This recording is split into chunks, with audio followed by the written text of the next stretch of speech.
Hello, I'm John Brink, and we are podcasting on the Brink from central British Columbia, Canada. And for all those people watching us from around the world, it is, they say, we know where Canada is, in British Columbia on the west coast, right? Right. And then we are in central British Columbia. It's a beautiful province, and today is a very, very interesting day because we got a very, very interesting guest. And his name is Larry Malmgren. Malmgren, yes. Say it again. Malmgren? Malmgren. Okay. So and he's a local person, has been in Prince George for a long time. He's unique. He's 63 years young, and I say young.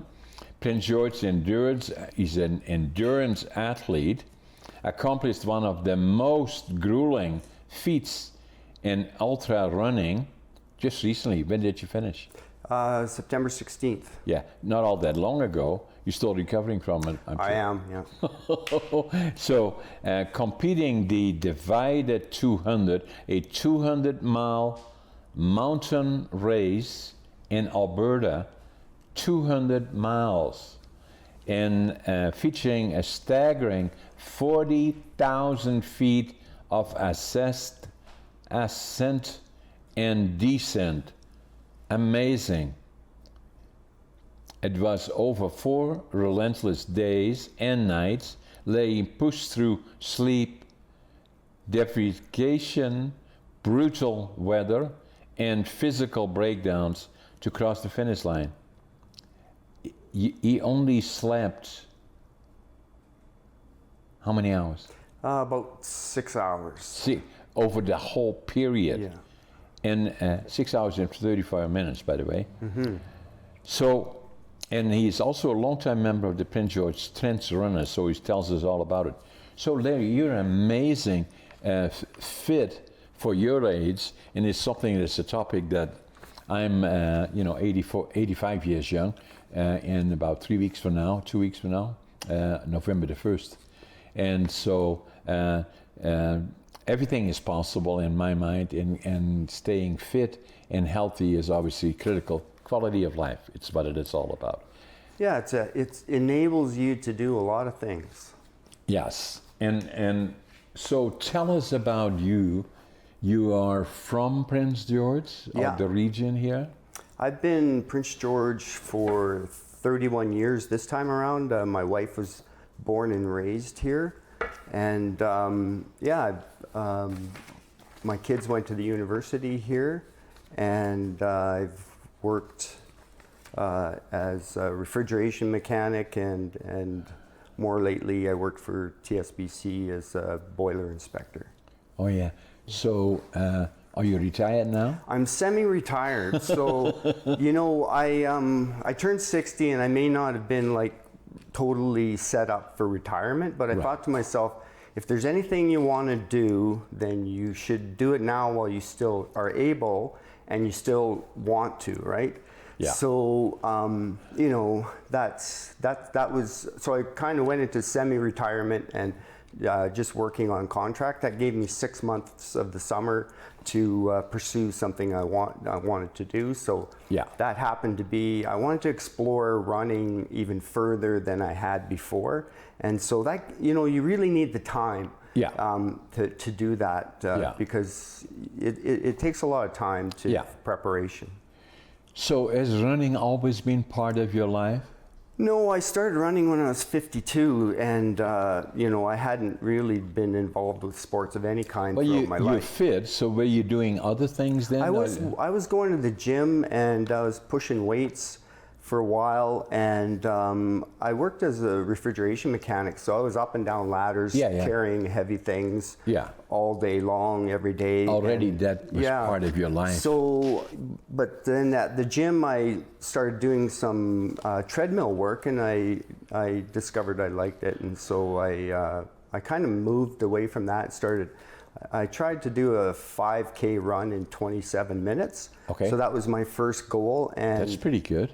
Yeah, and it was, I was able to do that. And then So that was 11 years ago, and I ended up graduating to doing a marathon. And then after that, I got off the roads. I discovered trails that they're a lot nicer on your body and better. You can explore around the Prince George area. It's got so much to offer. Amazing. Yeah, right? and so I was part of the Prince George Roadrunners. I did their events, and I worked my way up through 10Ks and half marathon distances, and then 50Ks and 50 miles, and eventually worked my way up to a 100-mile run. Wow. And yeah. And now, just for the benefit of the people watching us, so we have people watching us from around the globe, and when I introduced as Central British Columbia. So for all those people that are saying, okay, where is it? Well, British Columbia is a big province, a beautiful province, obviously, and we are in Prince George, which is 500 miles north of Vancouver, which is on the border with the United States. 500 miles, and for European friends, 800 kilometers north. And that puts us in the center of British Columbia, north-south, east to west. And so lots of lakes, probably within 50 miles, we probably have 100 lakes, if not more. We got lots of forests, lots of areas, lots of rivers, and then lots of other friends, caribou, deer, black bears, grizzly bears, you name it, we have it all here. And, so it's a special place. It is. I came here 60 years ago in 1965, July 1965. So it was then a boom town. Prince George was not what it is today, but it was one of those places where people would say, when did you get here? And when are you leaving? It's just a place to make money.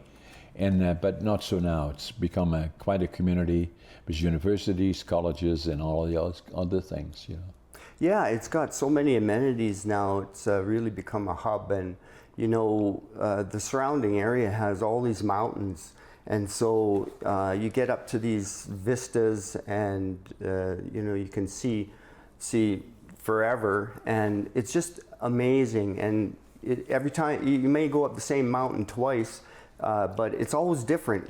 If you're snowshoeing or fall or spring, right. Different time of the year. And so, that's what I became interested in, is exploring all the mountains. Prince George Trail Guide would guide you and tell you where they all, and within a 4-hour radius, you could spend years exploring everything. And everything is new all the time. Yeah, and challenging too. There a lot of them are 1,000 meters elevation and technical terrain, and just a lot of fun doing that and running them. Everybody else is packing or hiking them. You can't run up these steep slopes, but you sure can run down. And I basically played a game. I would look at the trail guide, and it would say, okay, this is a 6 or 7 hour hike, and I'd say, okay, I'll try and do that in 3 or 4, right? Oof. So I've done the local mountains quite a few times, each of them. So what attracts you about, you have to be physically in very, very good shape, endurance, so what are the areas that is it stamina, obviously, legs? So what qualities are you looking for? What are you training for if you want to be a runner, but in particular if you're looking at mountains? Well, it's overall conditioning. It's that you need a lot of strength, including mental. You're out there on your own, and you got to look after and make sure that you're not making any dumb mistakes. There's nobody out there to rescue you. And as far as conditioning, from the running point, I ended up dropping like 20 pounds over a couple of years just to get more efficient. And the discovery that strength has played such a huge role, but it's just getting out there and doing it, and that kind of evolves your conditioning.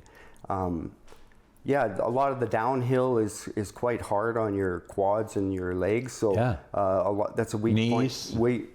Weak point for a lot of people. But you can develop strategies and form and strength to handle all that. So it's nice when you can go to a mountain and you can explore the depths of it, get back far out into the back country and do it all in a day. Yeah. So you got the advantage of covering more territory, but still you're not missing any of the beauty, right? And then you can add a little bit of physical challenge to what you're doing, and you catch those mountains on the right day.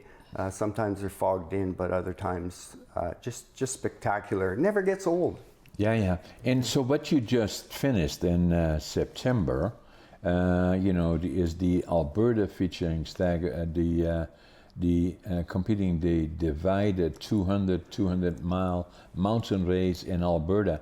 Has that been done for a long time, or this is the third year, and I'll just say that the 200-mile distance, that's not a new thing. It really started getting established in 2015. So we're only talking about 10 years in North America and around the globe that these started to get popular. They're really getting popular now, so there's a lot more of them. But when they started, there was only a few hundred people in North America doing this. And even today, if you go to AI and ask what the incidence of it is they'll say, 1 in 5,000 people will run a marathon, 1 in 50 million will run a 200 miler. And now it's even evolved where we have 250. This year was the first year that the Arizona Monster 300 was offered. So a 300-mile race in Arizona. Oof. And a lot of the people who are well-versed with the 200-mile distance, flocked to that inaugural event this year. Wow. So have you thought about that? No, I didn't even think about the 200. So what brought you to the 200? Because you must be pretty much the oldest one there. No, I'm not. I'll tell you what brought me there, though. A lot of people ask me, why do you do that? And, I think that some coaches say you have to know the why to enable to pull you through. What's the reason? Yeah. I don't find that. Mine is not the reason why. I'm just grateful that I have a motivation to do anything. And so when I get it into my focus, then it's just to accomplish that. But on the other hand, I think that I like the adage, do hard things. Yeah. And in my background, I've done multiple apprenticeships that are 4 years or more, or various career changes. Challenges that take multi-year, and they're even that much greater of an accomplishment. And so, I think there's a bit of that in there as well. The group that I run with, the Trench Runners, we were sitting around for a beer one night, and I asked them, hey, why don't you come and do the Fat Dog lower distance, and I'll do the 120, and you can crew me. And Steve Knowles said to me, no, but if you do the Divide 200, I'll crew you. And so that planted a seed, and it was beyond my comprehension that I could even do something like that. But it grew into a decision. And I told my wife about it, and she thought that I was kind of gullible, just letting my friends suck me into doing these kinds of things, right? Yeah. And my wife's a bit of a support in that, I tell her about these runs and how hard they were and whatnot, and she says, oh, you poor baby. I can't believe they make you do that. They didn't, though. Yeah. He did, So, as far as that why factor, I guess, there's a lot of good reasons why to do it, that you get out of it. But, really it just becomes a journey of exploration. You enter into it, you're a little bit afraid, but it's an adventure to see where it goes. And so the first year I did it, because I attempted this race last year. This year was the third year of the event, and it was the first one in Canada. And so last year I DNF'd, so did not finish. And so I learned a lot from that, and it was my first DNF. So that was How do you call that? Did not finish. Oh, you call that DNF? DNF. DNF. Yeah. Okay, so I never heard it before. Yeah. And so, I made it about 140 miles into the race, and then I got what's called runner's lean.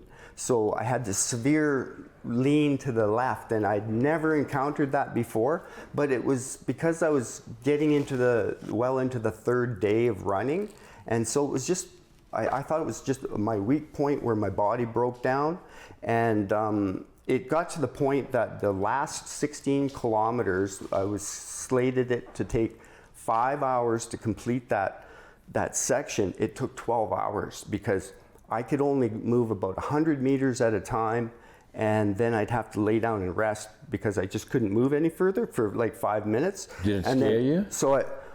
And while I was doing this was at night, it was raining, it was near hypothermia. Now you were already in your 60s then. Yeah, I was 62, and then I had a pacer with me, and it was so bad that my pacer wanted to push the InReach SOS button to have somebody come and rescue us.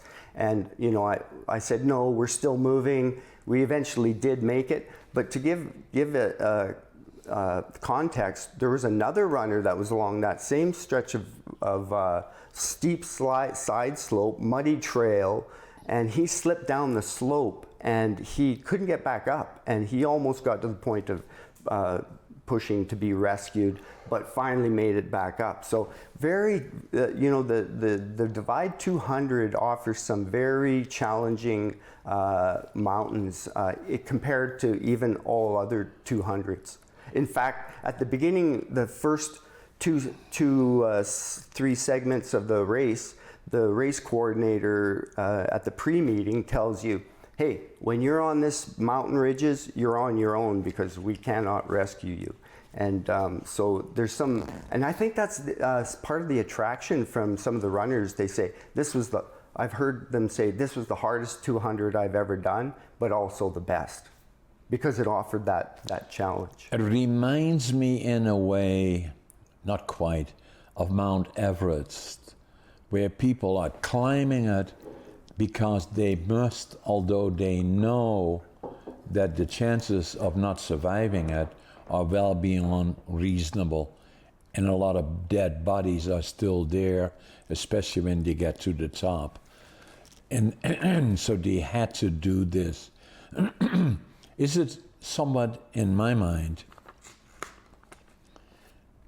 I'm a bodybuilder and I go to the gym, then I do a lot of other stuff, including podcasting and public speaking and blah, blah, blah, other things, writing books.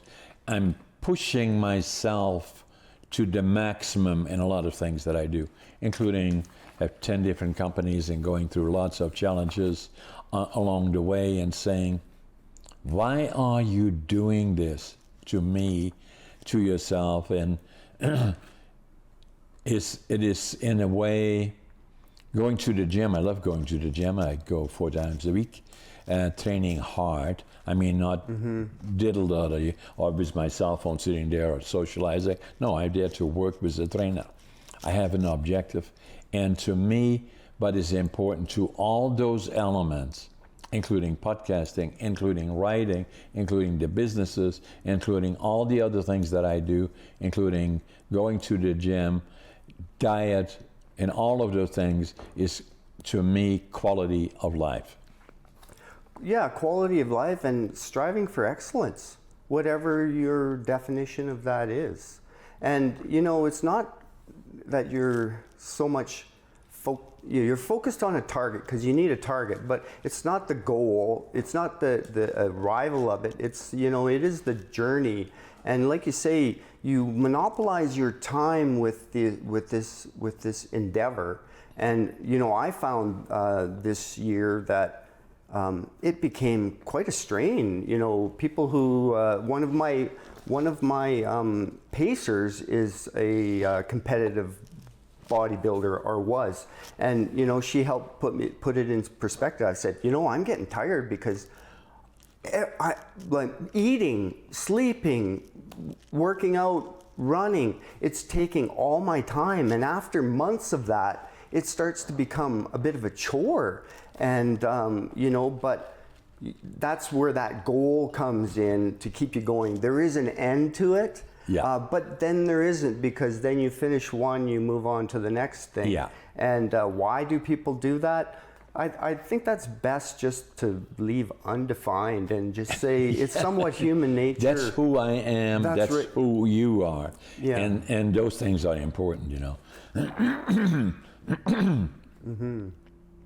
So the other part about it is that people from all over coming to do this 200-mile from around the world, I presume. Yeah, it's so cool. You got people from all over Canada, United States, Norway, Wales. There's a big contingent of runners from Wales.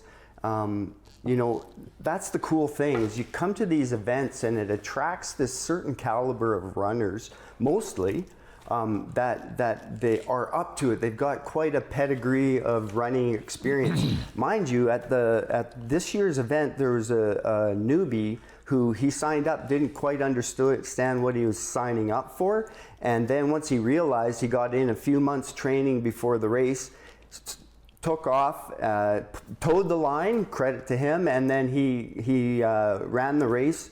One of my pacers, Devin, was at a cruise station and helping him with his feet. She said his feet were horrible, all torn up. The skin between the toes was gone. And he was in pain, but he kept going. And there was a runner from England who had done 200s before. He said, you know what, rather than work towards a personal best in this race, I'm going to help this runner through. So he helped that guy get through the whole race, and he made it to the finish line with very, very little background. And so, that was really the magic of this event, was the community that you had from the fellow runners that you met on the trail, because you had time to hear their life story, and from the volunteers at the aid stations. And, with my crew, I had 4 pacers and 1 crew. What is a pacer? A pacer? So once you get into about the first 100 miles, you have to do it alone. Right. But after that, the race allows a pacer. So a pacer basically is keep you company, maybe help you stay on course. If you're getting mentally foggy, stand there while you're having a dirt nap, sleeping for a few minutes on the trail so maybe a bear doesn't come and eat you, that sort of thing. And so, they're there to keep you on track. And just an interesting story about pacers. The guy who came in second, they were on the 3rd night, I believe. It was pitch black, and they heard screaming down the trail.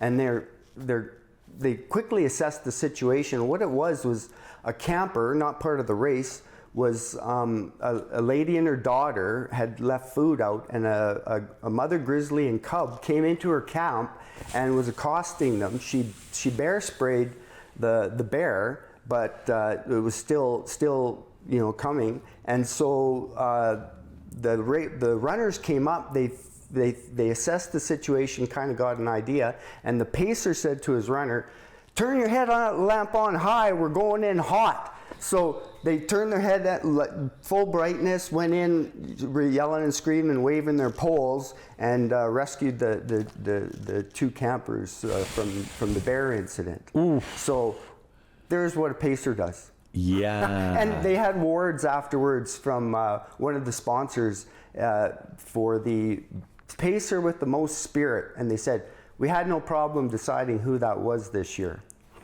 Yeah. Yeah. So why? Well, because it was the pacer who led the charge and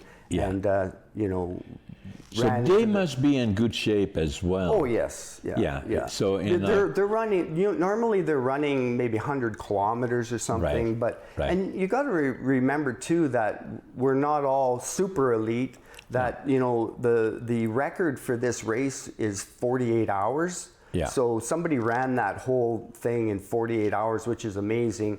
But for us mortals, you know, we're basically doing a lot of hiking, right? So that the longest stretch on my run was 67 kilometers, and my pacer Brad accompanied me on that. And you know, we had terrible weather. It was so wet and cold, and he actually got hypothermia. We came into the aid station, and it was just pounding rain. We tried to dry some stuff up, and then you got to go back out into that. You know, the volunteer at the aid station was super. She had mashed potatoes in a cup with. So you had a hot meal, you know, I ate a bunch of that. And then she had garbage bags. You could put garbage bags in between the layers of your clothes to try and keep the heat in. And so these are the kind of the elements and that you're facing, you know. You're in the mountains, you're on your own, you got to carry enough survival gear that if you can't get through, then you can survive. And then you have the button, that's the panic button. That's right, but they can't always rescue you, and even if they can, it could be, you know, 6 to 10 hours before they get there. I did run into one fellow. He fell down, hit his head, and he pushed his button, and we passed the search and rescue. They were trying to get up this steep, muddy slope with a side-by-side. I didn't think they could possibly do it, and they did. And you know, they managed to pick him up. So you know, they do have search and rescue on hot standby. But like I say, in some of those mountain areas, you're on your own. So after having done this and being successful in it, are you going to do it again? You never say never, but you know, it's only a little more than a month ago, so it's only less than 3 weeks. Okay. And you know, I think that I found my limit there, and I said to my pacer on the last segment to the finish line, I said, I am so done with running. You know, I had my fill. So after 4 days, it's really interesting to run for that long. It's your whole world, becomes your whole world, right? But then looking back at some point when you settle down, you have the pride in it, you know, and so it is an amazing accomplishment, especially at your age, you know, being 63 years young, really. You know, then at some point you're going to look back and saying, where do I go from here? You know, and and you know, I think that you know, I've been waiting for this running bug to leave me. It's not like I'm, you know, charging ahead, I got to do this. It sort of naturally comes out of the woodwork and evolves, and then you just rise to the occasion.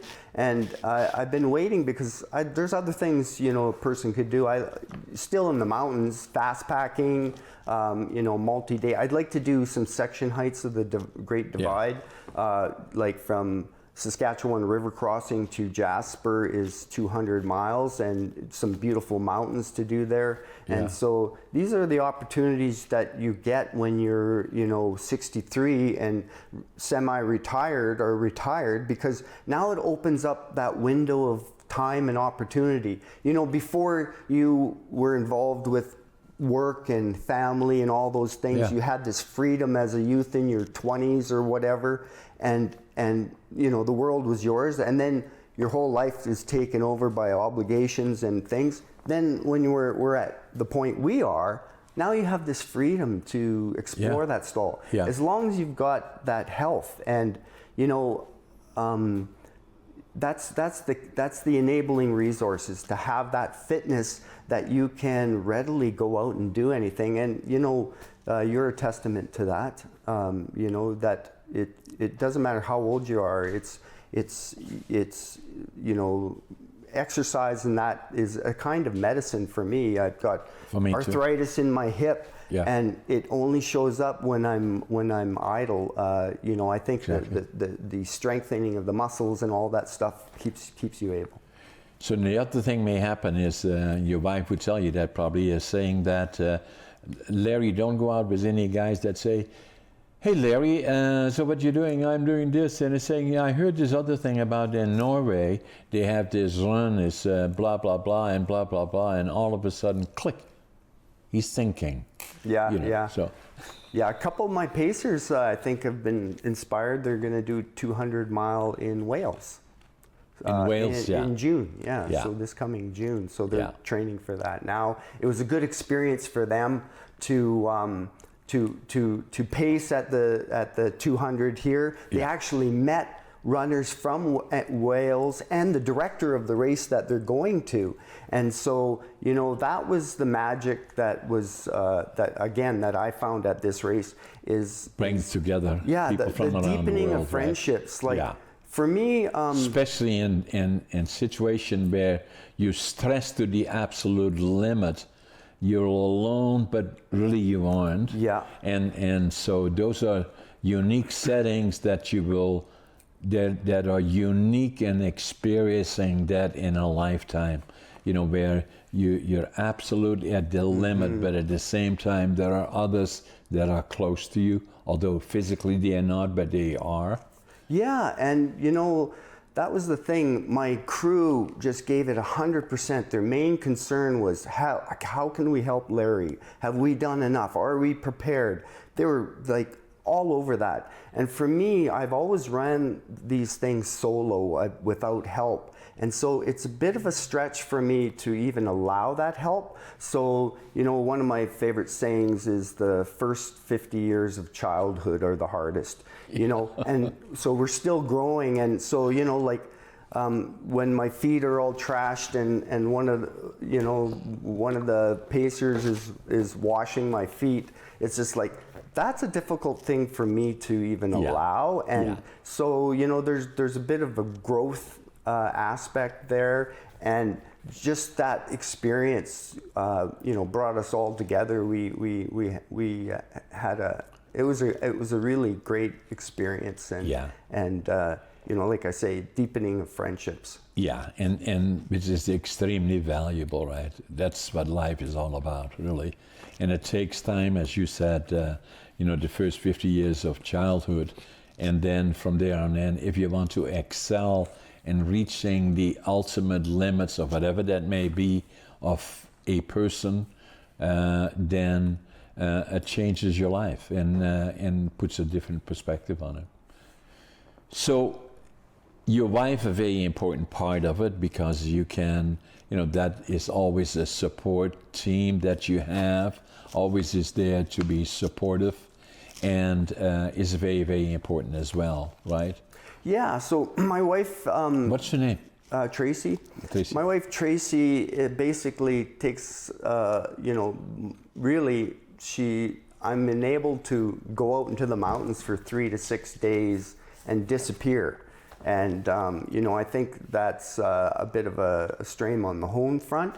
But we've been married for 38 years and we've kind of got a groove going there. Yeah. And so, that's, part of the preparation. It took so much time, and that was one of the joys of the training coming up to this, is that I've always wanted to go out into the Jasper, Mount Robson area near here and really check it out. And this year I spent about 14 days solid running 6 to 10 hours a day in the mountains, and I explored so much of the Columbia ice fields and Jasper and Valemont and all the mountains around there. Just for the people watching us from around the world is that, so we're sitting physically in central British Columbia, and that's what Larry is talking about, and it's the center. So if we go 500 miles south or 800 kilometers, it's Vancouver. We can go another 800 kilometers or 500 miles north, it's the border with the Yukon. And then we can go 500 miles, 800 kilometers to the west, and that is the Pacific Ocean, Prince Rupert, Kitimat. Or we can go 500 miles, 800 kilometers to the east, and that is the border with Alberta. And right on the border of Alberta, the Rocky Mountain range runs through there. And one of the peaks are Mount Robson, what Larry is referring to. Amazing, amazing, amazing countryside. Very much looked at from people around the world.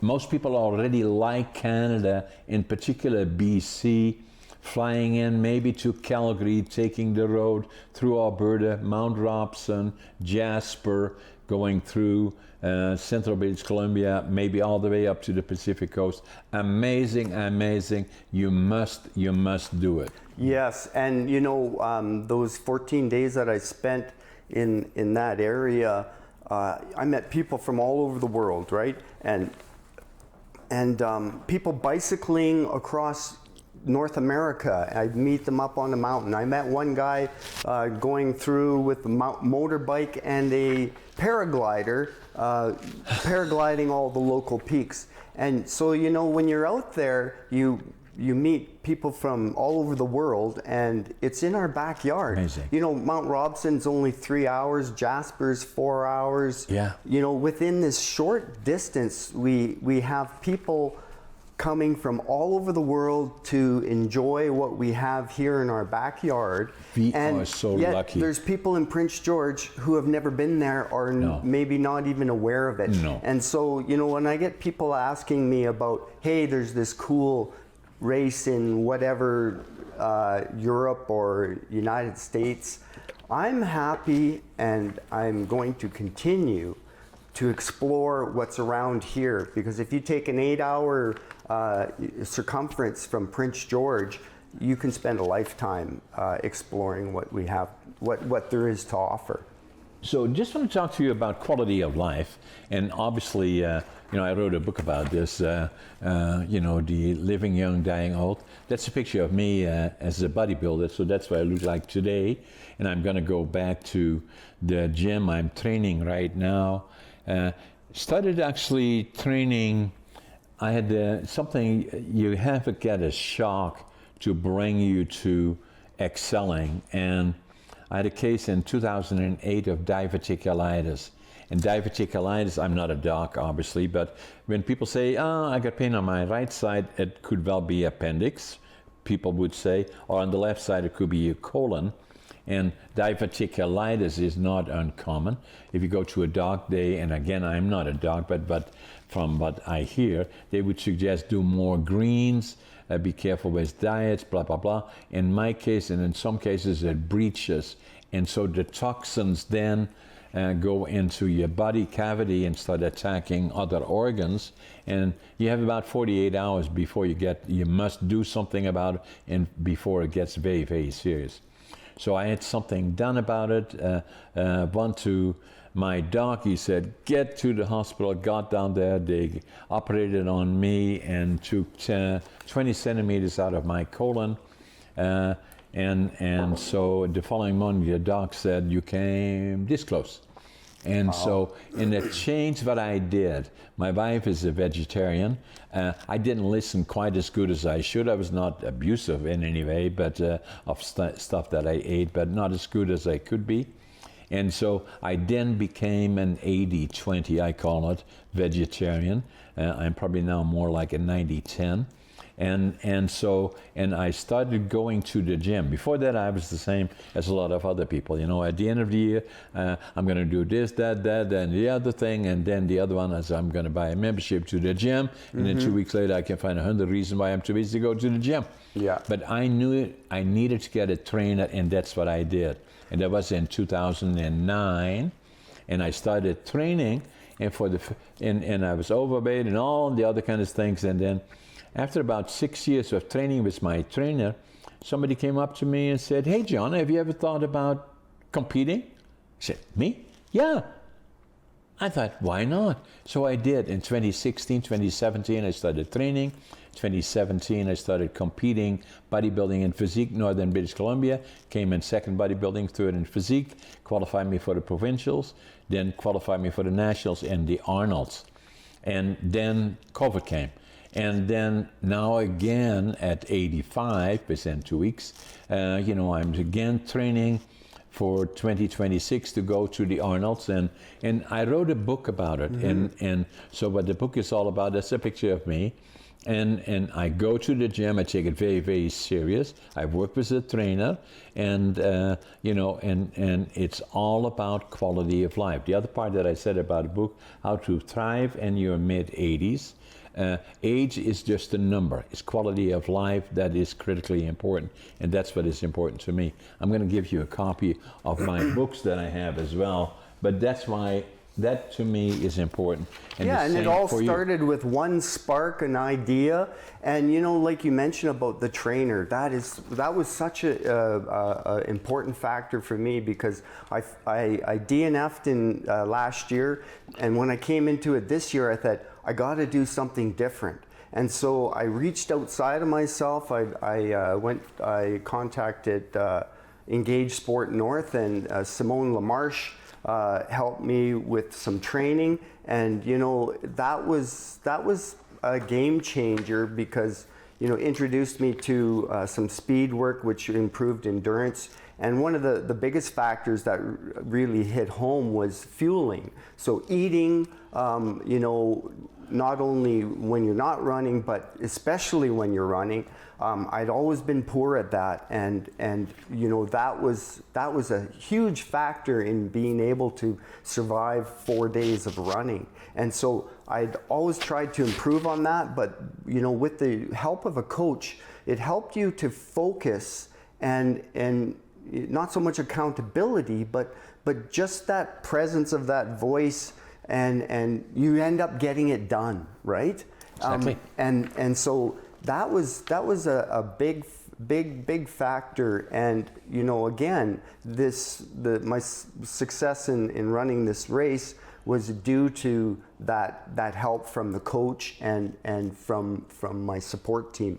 And really, I don't think I would have been able to do it otherwise. But I presume the same is with me. I like going to the gym. I like doing my diet. I like, amazingly, I do all the shopping for my wife and myself. Can you believe it?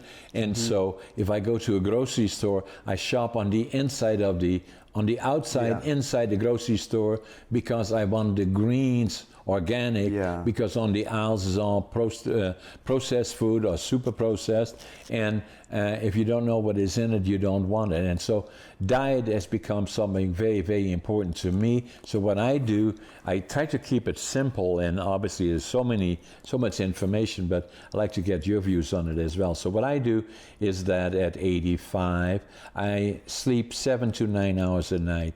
Then when I get up, the first thing that I do, I take about 10 ounces of water before I have anything else.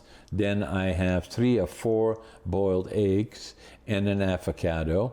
And then in mid-morning, I have a protein drink. And then I go to the gym, usually at 11 o'clock, because that fits me best with all the other things that I do. And I work with a trainer, and then I have a double protein drink there. That's my lunch.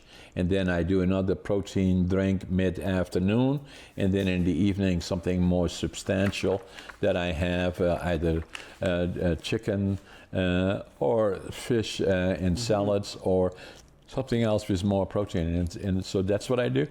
And you said it so well. You got to enjoy the journey, and because it's a sugar-coated path to Sugar Mountain. You got to enjoy that journey. And with the fueling on my side, I set my watch for every 20 minutes to have something to eat. And when I would be running 6 to 8 hours a day, eating continuously, then I realized that when I was not running, hey, what? I went like 4 hours without eating, and then it made me more conscious. But I'm still struggling to develop the discipline to have that good diet that you are, because I think that's obviously it's key to not only fitness but general health overall, and that plant-based approach. as well, so every day, I love every day. When I love where we live, I have a positive attitude. I always say, and I have so when I came to Canada here in July of 1965, I wanted to build a lumber mill. I wanted to start with nothing. And so I knew I had to go to British Columbia. That's where they have all the trees. And then the other thing that I did is that I landed, I couldn't speak the language, didn't speak English, didn't have a job, and didn't know anybody. I had in my pocket when I came off the bus here in Prince George, I had $25.47, no job, didn't know soul, didn't have it, but I had the dream to build a lumber mill. But the other part has always been part of me is that attitude. I've always been positive, even under the worst of circumstances. If you're negative, don't get even close to me. Passion, whatever I do, I give it 125%. I do. And then work ethic, I work harder than anybody. Still, even today, I at 85, within 3 weeks, I get up at 5:30. I always make my bed, and I always think I'm late. And then my days are full. And then the other part about it, it's important to me. A lot of people say to me, how do you do all this stuff? You do all this podcasting, you do 10 companies, you do this, you write books, and you do this, that, and the other thing. Bit of a shocker. I got ADHD, and I have dyslexia. So it took me till I was 62 until I got a diagnosis, and it's a whole story there, but I talk about that part as well. And the more I found out about it, the more I read about it. It's a superpower. And so now I speak about it at appropriate times. I do all the stuff that I'm doing, including podcasting, which is the new media.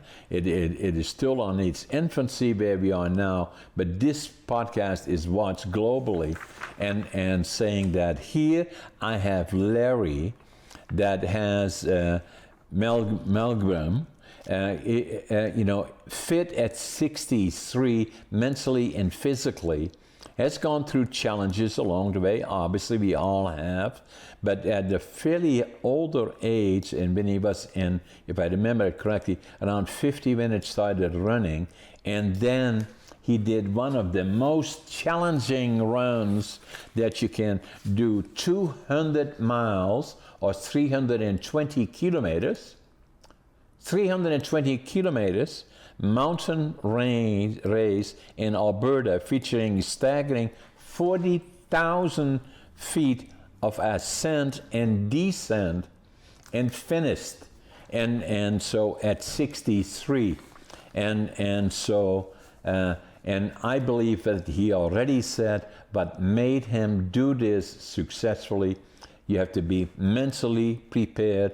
You have to go to the limit, as I have, as Larry has, and then be able to go beyond it in some cases, then accepting, although you're somewhat of a solo, but when you reach those points of the absolute maximums, you need to work with others, which is something new, as Larry indicated, as saying that in order to reach that absolute limit, it brought him to a whole new world. He just finished this 3 weeks ago, and so now he's our guest, and I find it amazing, and it is an inspiration for all of us. But I always say, and that's why I wrote the books about it.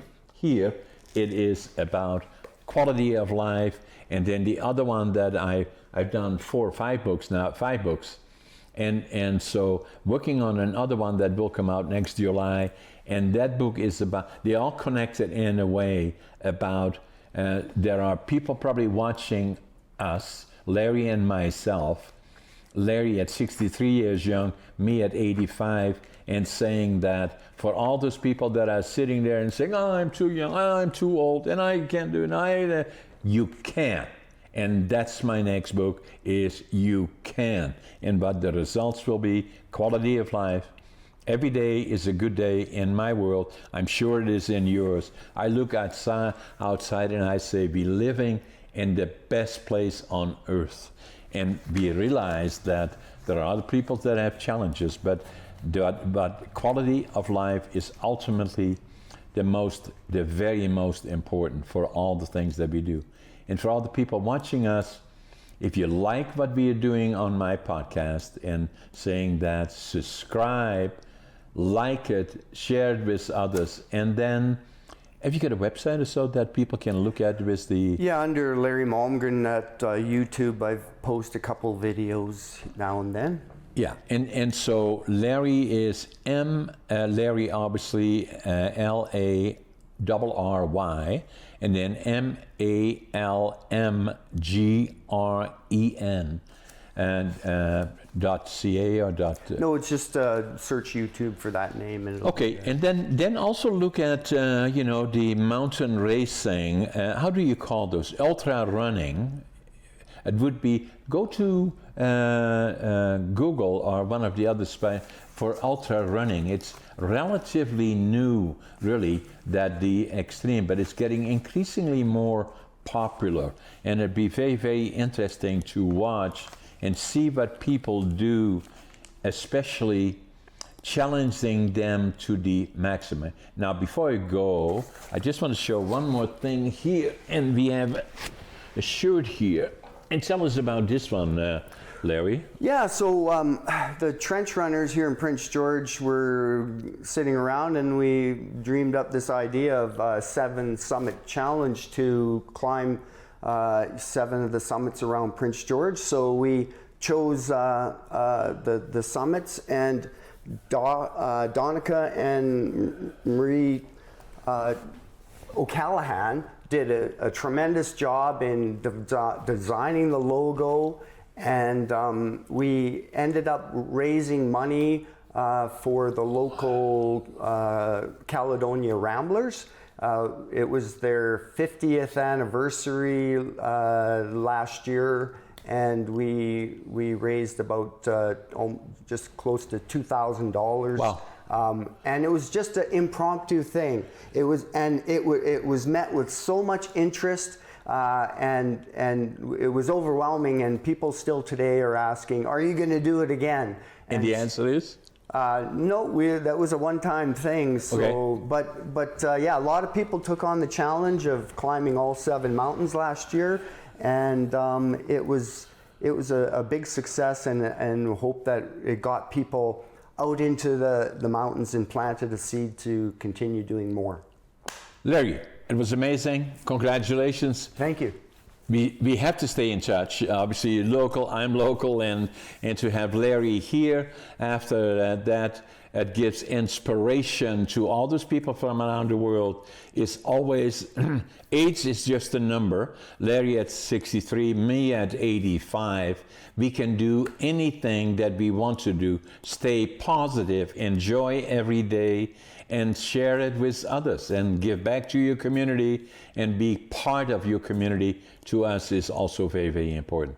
Thank you again for watching this podcast, and Larry, again, thank you. Nice having you. Nice talking to you. You're amazing. Yeah.